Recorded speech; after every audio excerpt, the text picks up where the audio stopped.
Praise the Lord, সকলকে জয় যিশু। আমি আরো একটি বার আপনাদের সকলকে অনুগ্রহের এই প্ল্যাটফর্মে স্বাগত জানাচ্ছি। আশা করি আপনারা সকলে ভালো আছেন, সুস্থ আছেন এবং ঈশ্বরের সাথে নিজেদের সম্পর্ককে আরো বেশি করে স্ট্রং করছেন। Amen, hallelujah.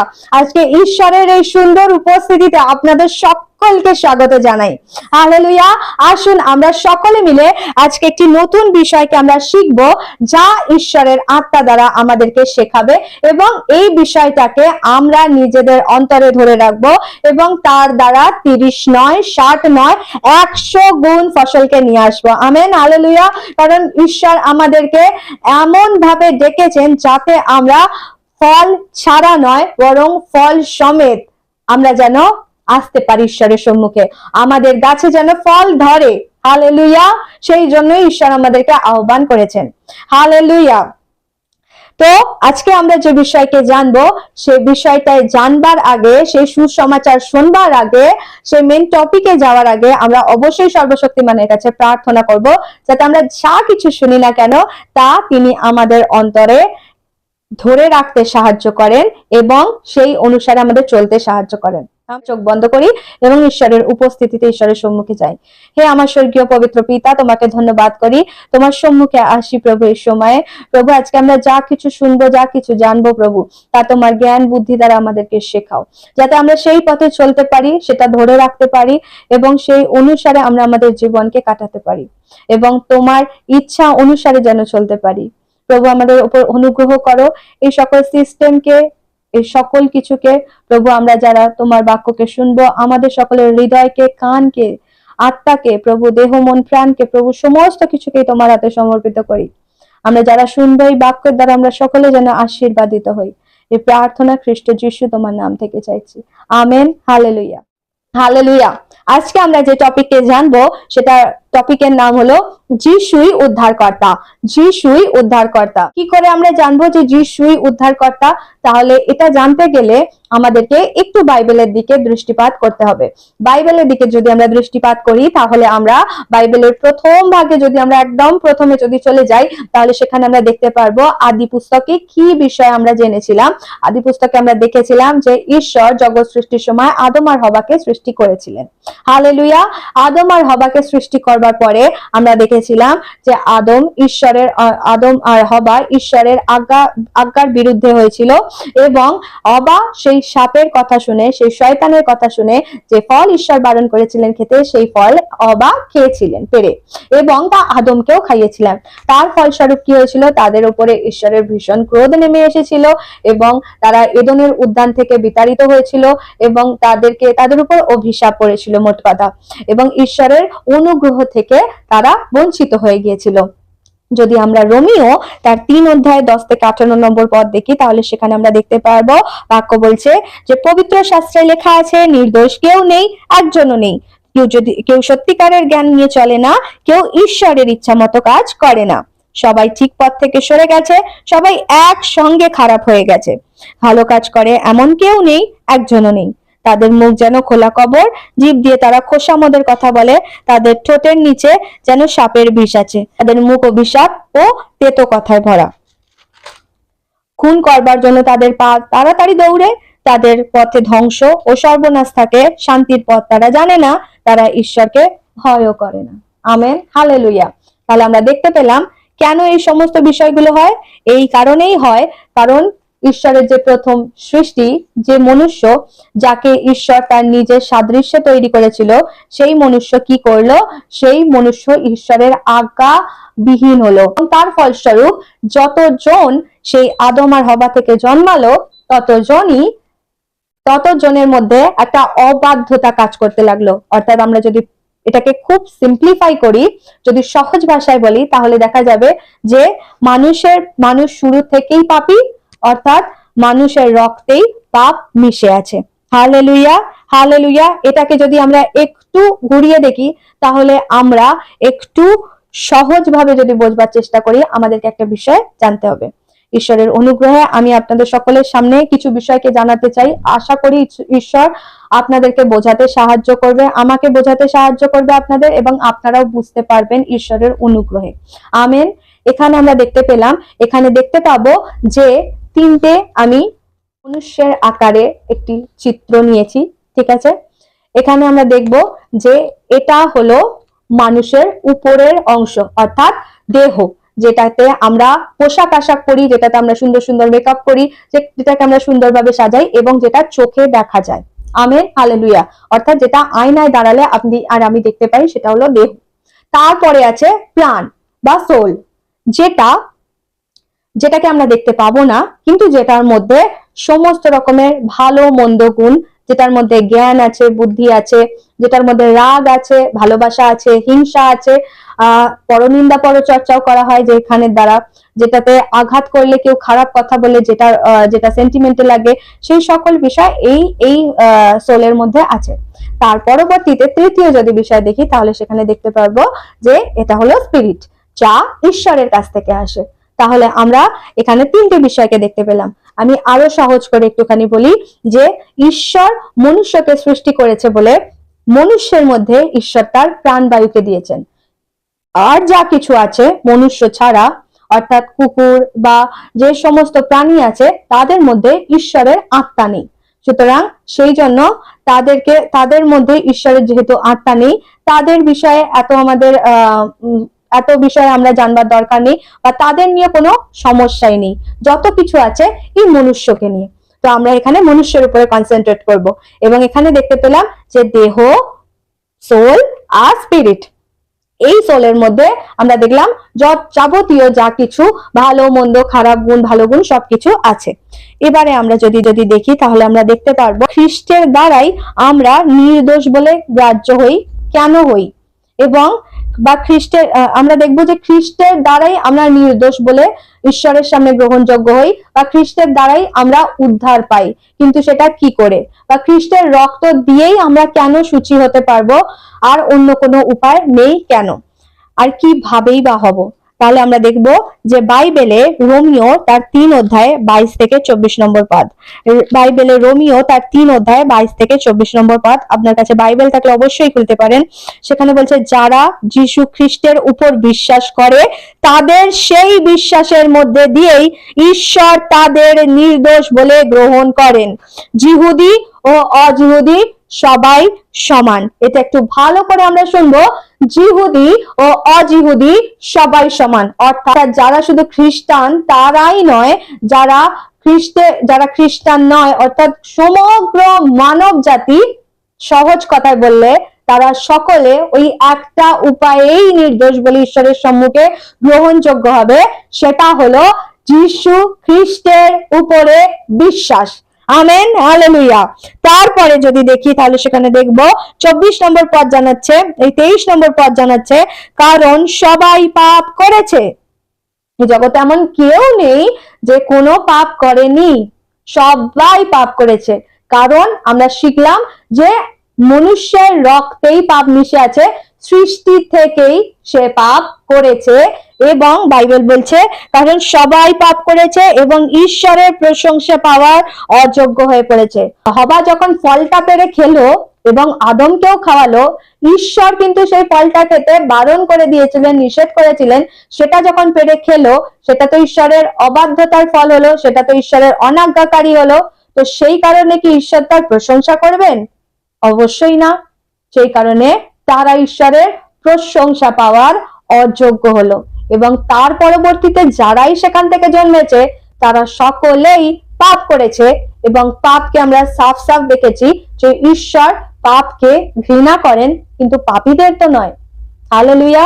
ঠিক সেই কারণেই পাপকে যেহেতু ঘৃণা করেন, পাপীদের নয়, তো পাপীকে উদ্ধার করবার জন্য ঈশ্বরকে তো একটা রাস্তা বার করতেই হবে, কারণ তিনি পাপকে ঘৃণা করেন। আর সেই মানুষ যদি পাপ করতেই থাকে, তাহলে তো তারা সবাই ধ্বংস হয়ে যাবে। ঠিক সেই কারণে ঈশ্বর যাতে সেই ধ্বংসের হাত থেকে যাতে রক্ষা করেন, সেই জন্য পাপীদের উদ্দেশ্যে ঈশ্বর একটি রাস্তা বা পন্থা বার করলেন। কি হলো না, ঈশ্বর তার প্রিয় পুত্রকে, একমাত্র প্রিয় পুত্রকে এই জগতের জন্য পাঠিয়ে দিলেন, যাতে সেই পুত্রের উপর বিশ্বাসের দ্বারা, সেই পুত্র যে মৃত্যুবরণ করেছে সমগ্র মানব জাতির পাপের জন্য এবং তৃতীয় দিন জীবিত হয়ে উঠেছে, সেই খ্রিস্ট যিশুর উপরে বিশ্বাসের দ্বারা মানুষ যেন ঈশ্বরের সম্মুখে নির্দোষ বলে গ্রহণযোগ্য হতে পারে। Amen, hallelujah. এটুকু আশা করি ক্লিয়ার হয়েছে। এবারে আমরা দেখব যে মানুষ তো নির্দোষ হয়ে গেল খ্রিস্ট যিশুর উপর বিশ্বাসের দ্বারা, কিন্তু আমরা দেখি অনেক সময় যে খ্রিস্ট যিশুর উপরে বিশ্বাস করলাম, পাপ থেকে উদ্ধার পেলাম, ব্যাপটিজম নিলাম, পাপ থেকে উদ্ধার পেয়ে গেলাম, কিন্তু তারপরেও কেন পাপের শক্তি আমাদের উপরে কাজ করতেই থাকে অনবরত?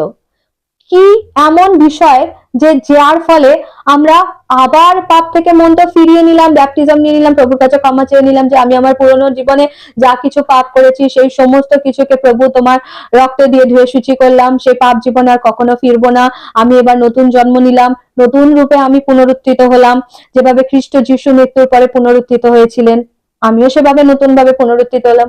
কিন্তু তারপরেও কেন পাপ করে মানুষ? কেন পাপের শক্তি মানুষকে নত করিয়ে দেয়? কেন পাপের শক্তি মানুষের উপর রাজত্ব করে? যদি আমরা বাইবেল দেখি তাহলে সেখানে দেখতে পাবো যে ঈশ্বর জানাচ্ছে আমার প্রজারা বুদ্ধির কারণে নাশ হয়। শুধু কি শয়তানের কারণে? বুদ্ধির কারণে নাশ হয়।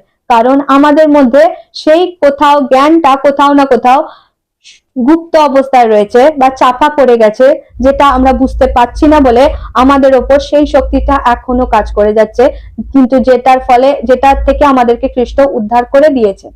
তাহলে আমরা এবার বাইবেলে চলে যাব, বাইবেলে গিয়ে আমরা সেখানে দেখব যে এই বিষয়টা কি। তাহলে আপনাকে আমার সাথে খুলতে হবে রোমিও তার 7 অধ্যায়ে 15 নম্বর পদ। রোমিও তার 7 অধ্যায় 15 নম্বর পদে আমরা যদি দেখি তাহলে সেখানে দেখতে পারবো যে বাক্য বলছে, আমি যে কি করি তা আমি নিজেই জানি না, নিজেই বুঝি না, কারণ আমি যা করতে চাই তা করি না, বরং যা ঘৃণা করি তাই করি। Amen, hallelujah.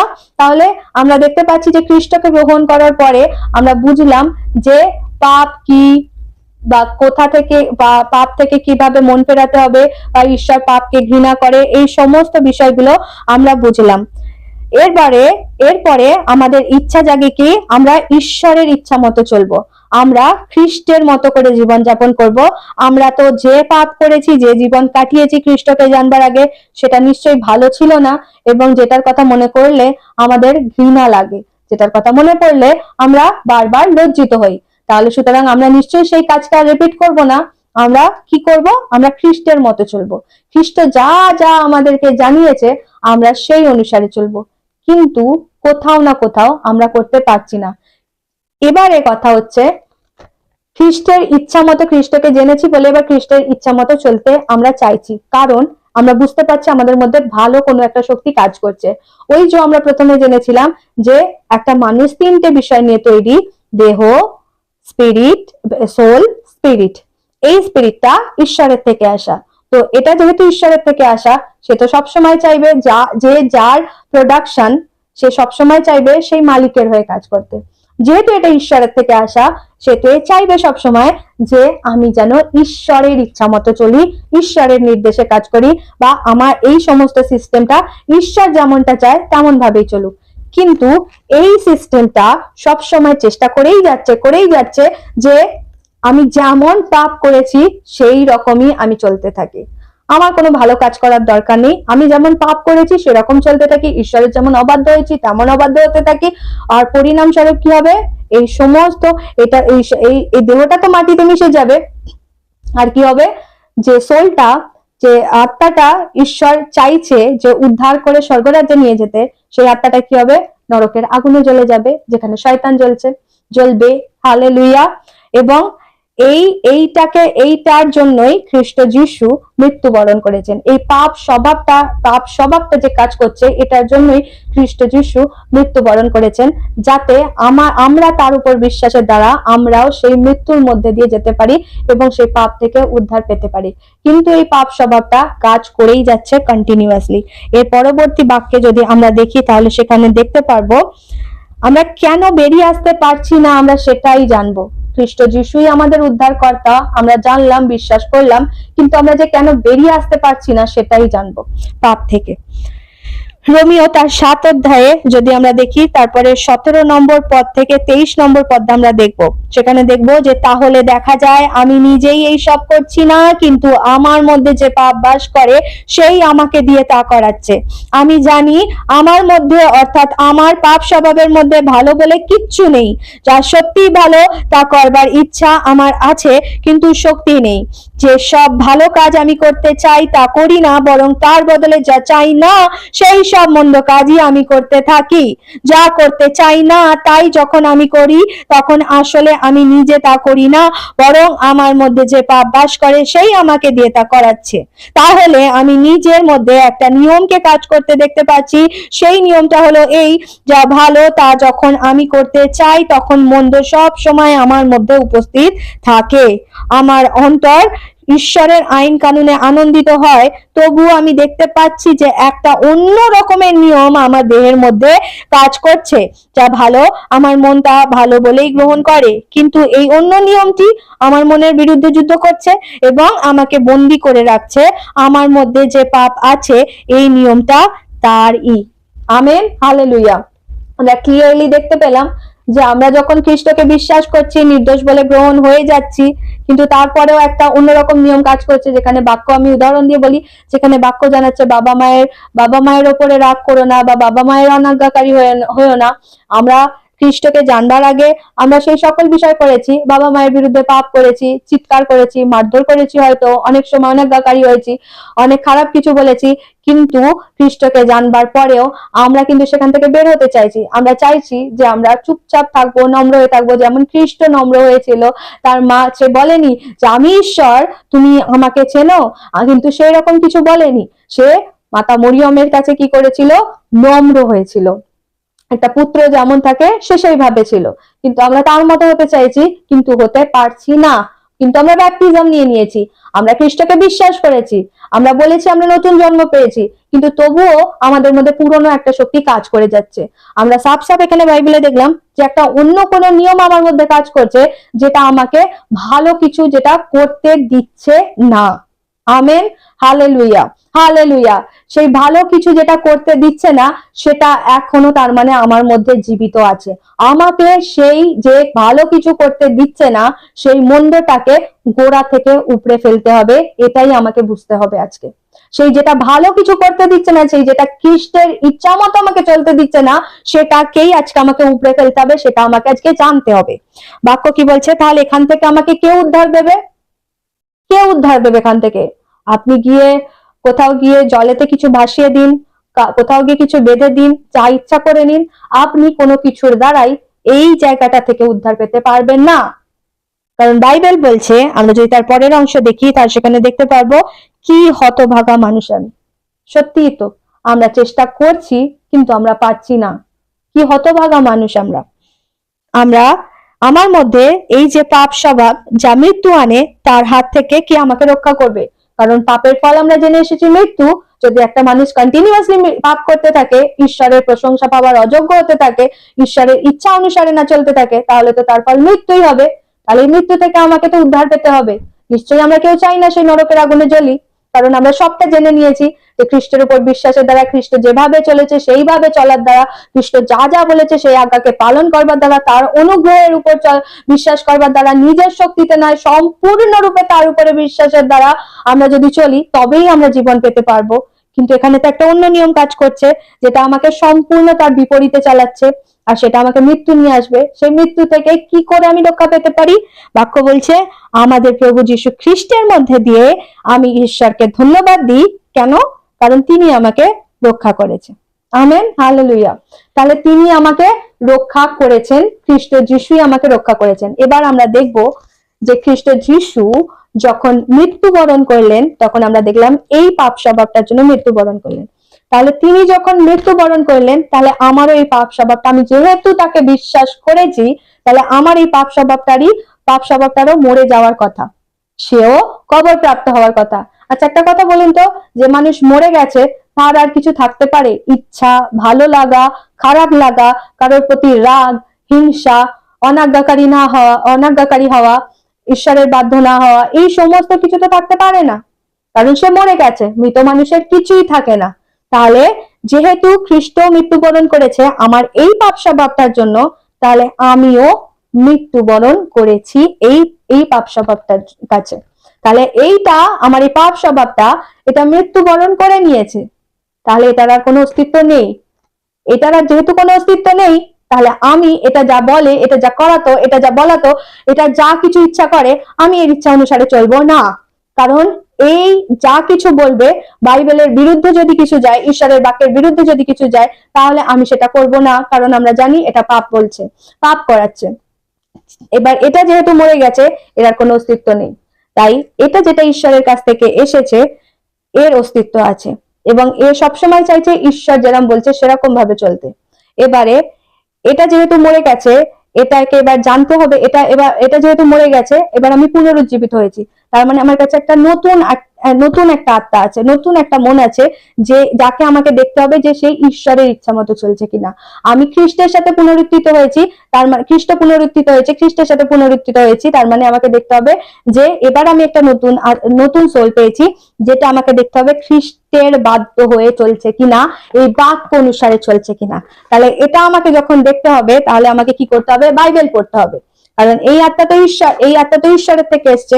এবার এ ঠিকভাবে চলছে কিনা, একে তো আমরা দেখতে পাচ্ছি, দেহটা তো আমরা আয়নায় দাঁড়ালে দেখতে পাবো কোথায় চুলটা ঠিক আছে কিনা, কোথাও মুখে পিম্পল হয়েছে কিনা, কোথাও মুখটা কালো লাগছে কিনা, বা কোথাও মেকআপটা ঘেটে গেছে কিনা, কোথাও কাপড়টা ঠিকঠাক ভাবে পরেছে কিনা, ঠিকঠাক ভাবে সাজানো গোছানো আছে কিনা, আমরা আয়নায় দাঁড়ালে এটা সব দেখতে পাবো। এবার এটা ঠিক আছে কিনা, ঠিক চলছে কিনা, তার জন্য এরও একটা আয়না আছে, যার জন্য এখানে আমাকে সেই আয়নাটা দাঁড় করাতে হবে, এবং সেই আয়নাটা যখন দাঁড়াবে, তখন ক্লিয়ার দেখতে পাবে যে এ যেটা করছে সেটা ঈশ্বরের এবার ইচ্ছা মতো করছে কিনা। Amen, hallelujah, hallelujah. এবারে এটা যখন ঈশ্বরের ইচ্ছা মতো করবে না, তখন বুঝতে হবে সেই অন্য একটা শক্তি কাজ করছে, যার কাজ করার কথা নয়। কারণ আমি পাপের দাবি দেওয়ার কাছে মরে গেছি, আর যে মরে গেছে সে কখনোই আর উঠতে পারে না, তার আর কোনো শক্তি থাকতে পারে না। সুতরাং এর পরবর্তীতে আশা করি আপনারা বুঝতে পেরেছেন, এর পরবর্তীতে যখনই পাপ আসবে কাজ করাতে, তখন আমরা যেন খুব সুন্দরভাবে পাপের কাছে বলতে পারি যে আমরা তো পাপের দাবি দেওয়ার কাছে মরে গেছি, আমরা তার দাস নই, আগে ছিলাম, কিন্তু এখন আমরা জীবিত হয়ে উঠেছি খ্রিস্টের সাথে। সুতরাং আমরা খ্রিস্টের দাস বা দাসী। তিনি আমাকে যা বলবেন, তিনি আমাকে যেভাবে বলবেন, আমি সেভাবেই চলবো। আর তার কথা শুনতে গেলে আমাকে কি করতে হবে? প্রতিদিন বাইবেল পড়তে হবে, কারণ এখানেই তিনি সমস্ত কিছু বলেছেন। প্রতিদিন আমরা যখন এটা পড়তে থাকবো, তখন তার কথাকে শুনতে পারবো। Amen, hallelujah. আশা করি এবার আপনারা বুঝতে পেরেছেন, এবং এটাও জানতে পেরেছেন অন্য কোনো কিছুর দ্বারা নয়, শুধুমাত্র খ্রিস্টের উপরে বিশ্বাসের দ্বারা, তার রক্তের দ্বারাই আমরা সূচি হতে পারি, নির্দোষ বলে ঈশ্বরের সামনে গ্রহণযোগ্য হতে পারি। কারণ আমরা যদি প্রথম পিতর তার 1:18 পদ দেখি, তাহলে সেখানে দেখতে পারবো, তোমরা জানো জীবন পথে চলবার জন্য তোমাদের পূর্বপুরুষদের কাছ থেকে পাওয়া বাজে আদর্শ থেকে সোনা বা রূপোর মতো ক্ষয় হয়ে যাওয়া কোনো জিনিস দিয়ে তোমাদের মুক্ত করা হয়নি। তাহলে কি দিয়ে হয়েছে? তোমাদের মুক্ত করা হয়েছে নির্দোষ ও নিখুঁত মেষ শিশু যীশু খ্রিস্টের অমূল্য রক্ত দিয়ে। আমেন। তাহলে মুক্ত যদি হতে হয়, উদ্ধার যদি পেতে হয়, এক আর একমাত্র পথ, যেটা ঈশ্বর সৃষ্টি করেছেন, যেটা ঈশ্বর দেখিয়েছেন, যেটা ঈশ্বর তৈরি করেছেন, তার প্রিয় পুত্র যীশু খ্রিস্টের উপরে বিশ্বাস করা, তার মৃত্যুর মধ্যে দিয়ে নিজেকেও মৃত্যুবরণ করানো এবং তার সাথে পুনরুত্থিত হয়ে জীবিত হয়ে উঠে তার পথে চলা। আমেন। ঈশ্বর এই বাক্যের দ্বারা আপনাদের সকলকে আশীর্বাদ করুন। আপনারা ভালো থাকবেন, সুস্থ থাকবেন, ঈশ্বরের সাথে নিজের সম্পর্ককে আরো বেশি করে স্ট্রং করতে থাকবেন। ঈশ্বরের আগমন খুব কাছে এবং আমরা যেন সেই আগমনের জন্য নিজেদেরকে প্রস্তুত করতে থাকি। সকলকে জয় যিশু।